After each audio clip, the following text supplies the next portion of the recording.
Hey everybody, welcome back to the channel. Welcome to the Northwest RC Adventure as well. Tonight's a special night. We received a new RC car that we are going to show you guys tonight. I suppose a lot of you guys saw the post that I posted last night about how horrible the box came. And I was so worried about the car being broken or shredded to pieces, but it survived. So, we're going to be reviewing the new MN168 1970 Range Rover. And, oh, look at that box, is so terrible. It was the worst box I've ever gotten from any place. Thankfully, the car was barely affected by the damage, so it was fixable, and the car is doing just fine. But yeah, we're basically going to open the MN model 168 1970 Range Rover. So there's a few options. There's your yellow. You got this special silver deluxe edition. And then you have the blue one, which is what we got. We're going to go ahead and dump this ugly box aside. I'm going to bring out our MN168. There. Already got drivers in there, you can see. So this is the MN model 168. First reaction after I opened the box and looked at it, after taking out the box, the paint and everything is very, very nice, and it's very detailed, and it's very, very scale. And it has opening doors, which is even cooler. You can see here. You can fit a small 1/12 scale figure in there. We got Tom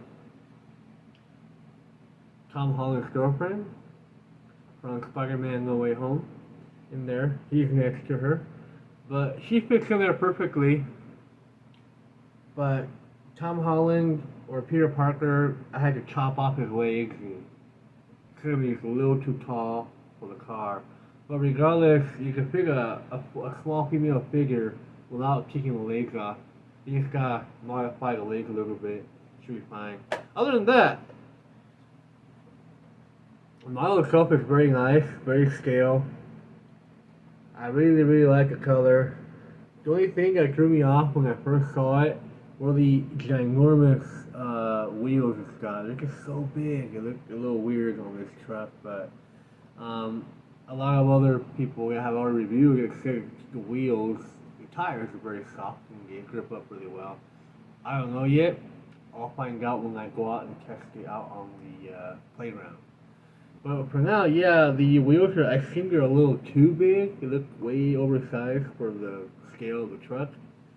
But, you know, that's the way they designed it. I was hoping they have some smaller wheels, like our MN82, the Land Cruiser. It's got smaller wheels and tires, but I think these are 1.55, I think, or 1.9, so they're definitely larger. There is a full 12mm hex in there. You can literally fit like 1.9s, 1.5s in there easily, because it's already designed for that. It has, instead of the little hex drive, I mean not the hex drive, the Phillips drive, like the MN82 has, this has the actual lug, which you need a standard 10 scale driver to remove the lug. So they're as big as the 10 scale rim. So that's one thing that's different, besides the wheels being larger and the tires being very narrow. That's one thing that threw me off. I'm not feeling very well right now. I don't really like how big they are. I wish they were a little bit smaller, but that's what they designed it. The other plus thing about this rig, though, is that it's got a full metal frame all the way through, so the entire frame is metal. The only things that are plastic here are the links, the front and four links in the front, 4 links in the back. As far as I know, it has portal axles, you can see there on both ends, and all the gears and the gears and the dips and the portal axles are all metal, so they should be a little more durable than your MN182. Performance-wise, well, I don't know yet. I've seen some videos about it. It performs pretty well for what I've seen. Um, so besides that, you know, you have delivery issues and everything. You know, the box, how bad the box came. So it's a couple things were a little off on it when I got it. The left rear shock here was broken out of place, so I had to fix it and put it back in place again. It's working fine now, so no problem there. And the left front portal spindle that holds the wheel and tire was warped, so the tire was really wobbly. So I straightened it up, and it's working fine now. Other than that, the body itself didn't have any other dents or breakages in it. It came in perfectly fine. Highlights, yes, the battery is in the front. You can see here, the hood opens, and you got your 7.4 1200 milliamp lithium ion battery. Comes included in the car. It comes inside. It fits right into the compartment here with the motor, which is convenient and easy access to the battery. Besides that, it has an on-off switch as well on the underside of the rig of the truck. So we'll go and check that out real quick. Put the battery in there.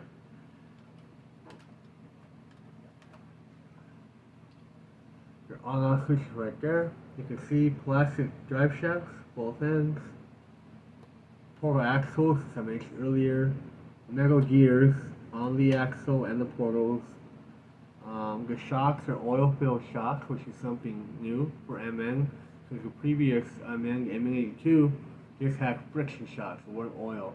You had to buy like the upgrade shocks to put them on the MN182. These already come standard with the oil shocks, so they're also adjustable. You can turn the knob to tighten them or loosen them up as much as you can. These, particularly, are okay. Don't have a lot of oil in them. Well, the one that came undone, all oil came off, so I put a little bit of oil in the back side there just to level it all out with the rest of them. But as far as suspension goes, it was really solid. It's not very bouncy. See that?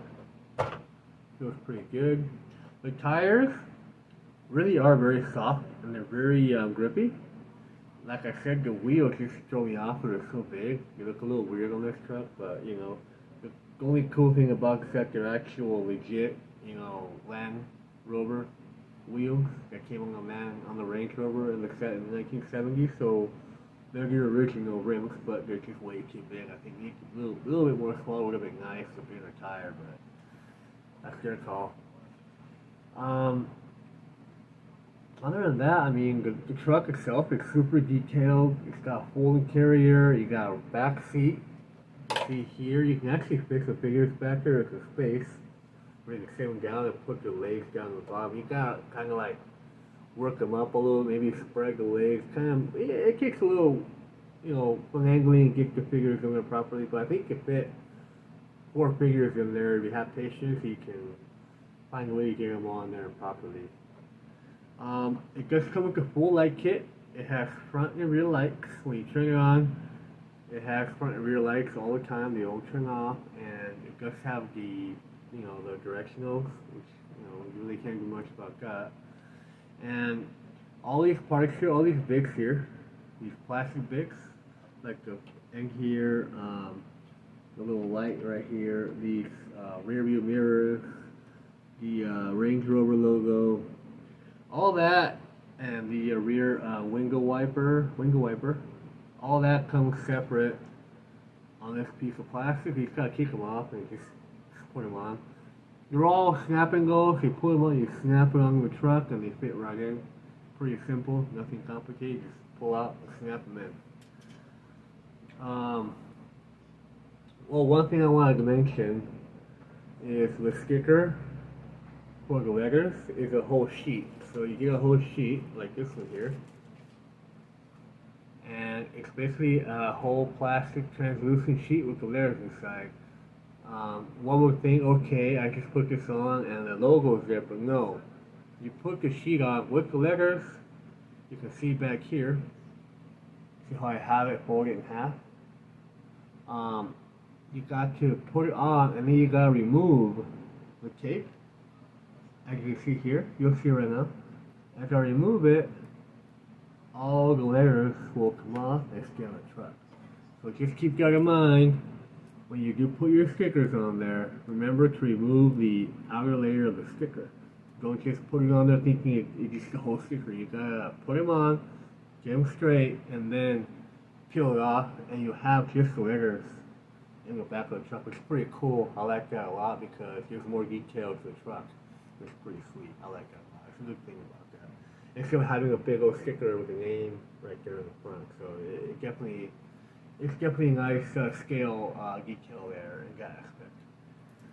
So this is pretty basic. The Deluxe has a roof rack. It's got like some letters and stuff. This is your more basic version. It just has all your bigs that you cut. It comes with no roof rack. I mean, I think you can buy the actual rack separately. You gotta go back. I got from AliExpress, so I'm sure AliExpress has the rack you can buy for it. You want to buy one for it, optional. As I mentioned, the Deluxe already comes with it, but definitely you gotta buy it separately and add it on. I see a couple of guys on YouTube that already put the rack on it, so I figured you order this plus the rack on the side and put it on. So that's probably what I think happened. Anyway, besides that, it comes with a bunch of stickers. Like I got these MN stickers, shell stickers, your British flag, pro. It has this sticker sheet. It's got camel trophy and stuff in there. Because there's the yellow version. It's like camel trophy color, so you want to add this to the camel trophy color one you could. In this case, I want to keep it just the way it is. Really nice how it looks. The vent here on the hood is blank, so you gotta put it had a sticker. It's basically the other one I took off. It's the same thing, so this just goes on there pretty easily. Mention opening doors, folding carrier on both sides, which is pretty nice. I like that detail. I wish the back end opened like a Jeep Cherokee version one, but it doesn't. It's just the doors in this case, and of course the hood for the battery. But yeah, other than that, there's not much like, you know, much more to talk about. This it's very nice, very scale looking. I like the stickers without just the letter. Having the ability to put the letters instead of a sticker on the back is pretty nice. These are separate. They come with a sticker sheet. I already added this. I added the lights here. I put these on. These have mirrors on them, so you gotta stick the mirrors on and then put the actual clips. And these clip right in. You stick in with clip right in. They'll just stay there. They ain't going nowhere. Yeah, that's pretty much it, man. Nothing much to say. It's very nice. I like how scale it is. I like it. You can actually fit a figure in there, which is pretty sweet. So, just want to show you guys what it looks like. It's really nice. $61. Pretty good price. So you guys are looking for something cheap to buy and mess around with and upgrade it as you go. This is like the perfect little chassis to mess around with and do stuff with it. Excuse me. Well, we'll go ahead and start her up. Well, before we get to it, we're going to show what it comes with. So, I saw it comes with a sticker sheet, obviously. It comes with the markers for each side. You get 4 of them, so you have like 2 that go in, and then you have 2 extra spares. And these are all your stickers, all double of each one. Here's your controller. Pretty basic, very light. It feels very cheap, you know. It's a cheap RC truck, so you really can't expect much, but it does have throttle rate. Your lights get turned on from this switch. This for your throttle. You have a 2-speed, so you can click. You go from low speed to high speed on the left. This is your steering trim, and this is your light switch. So you push it, turn the lights on, and you turn the lights off. This is your on-off switch, and this controller takes 2 AA batteries, in case you're wondering, and comes with this charger like every RTR usually comes with, and the stickers. That's pretty much it, and a pretty basic instruction manual. It kind of just shows you where everything goes. Kind of have a picture of where the battery's at, and this kind of shows you where all the accessories go in the truck. Just kind of just follow that, just add as you can. These are the accessories that come in the Pro Edition. So you get the rack, get the ladders, and the sand rails. So you get a bunch of extra stuff with the deluxe version. And I haven't seen that one on sale yet, because I don't know when it's coming out, but it looks really nice as well. Other than that, that's pretty much all I really have to show you guys. It's a very nice truck. I'm really looking forward to taking it out for a drive, so that'll be coming up next here pretty soon. Next day or two. So I just wanted to just do the out of the box and show you guys what it looks like, and I'm going to turn it on and kind of mess around with it a little bit so you guys have an idea of how it functions. I'm going to go ahead and turn it on. Our controller here, our on-off switch, which is down here right in the bottom. Lights are on, you see that?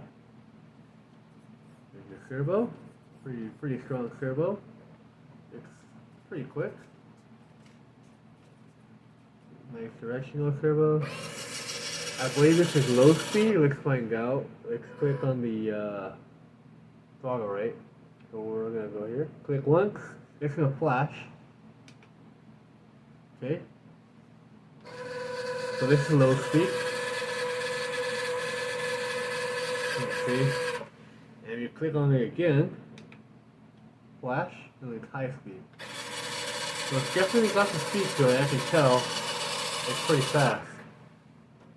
As far as modulation goes, let's go back to low speed. Alright. The modulation is pretty decent. It's not as loud as the MN168 was with the stock electronics of MN168. It's a little bit less quiet. Not as quiet, but a little less quiet. But it still has a nice slow crawl. You'll see there. That's about as slow as I can get it right now. It does need a little more throttle push. I don't think it has enough power to go over some of these obstacles, so you have to push the trigger a little bit longer. So it definitely lacks power, from what I can see. So to get over these, you gotta go a little faster. If you decide to go really slow, like I am right now, it's just gonna stay there, it's not going anywhere, it doesn't have any power, so you really have to press that throttle to get it up there. So it's a little lacking on the power department, not a lot of torque going on in there, so might be a problem if you're like crawling. But for trailing, I think it'll be fine. You can see you're just normally driving around, no problem. At high speed,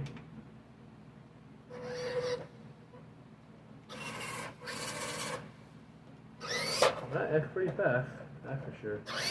Yep, it's fast. Fast enough. Let's see how it goes. Well, it seems like it has a little more torque on high speed to go over. Like earlier with the low speed, it wasn't going over this, just a little tiny bit, it's not a lot. So with the high speed, it seems to have a little bit more torque.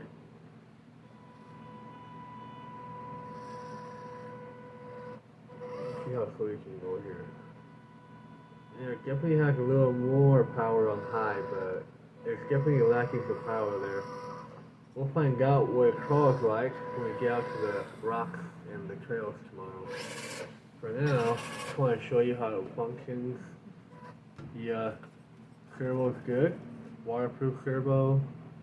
I'm not sure if it's waterproof on the inside. I'll find out when I drive it, but I know the MN168 wasn't waterproof, so I'm going to assume it probably isn't waterproof. There's no confirmation in the box or the manual that says waterproof, but you know, we'll give it a shot, see what happens. If it dies, it dies, we'll find out. Other than that, you know, I really like this rig. It's really nice, very scale, and I like the all the details, you know, the interior and everything. It's really nice. And opening doors, and you have your little speaker here, your little window roll. You have your handle here on both ends. This is a right side driving vehicle. So you got Peter Parker, no legs. I took off his legs so you don't fit in there with the legs on. So I have to remove his legs for that. But yeah, it has scale gauges and everything is really scale. It looks really nice. But yeah, I mean, you want something to mess around with and upgrade for a really low price? I think it's a good deal for most people. I just want to have a fun rig to drive around and just do fun stuff with. I'm gonna say make it a professional crawler. It's more of a trail rig, so if you're out to the trails, want to bash a little bit, I think it should be fine, no problem. I'm definitely upgrading eventually, add a few extra things to it, but right now, as it is, we'll see what we'll do with it. Other than that, besides that, we actually got some a different set of wheels for this, because I feel like they're too big. So went ahead and got these white wheels here for that. They're also much more narrower.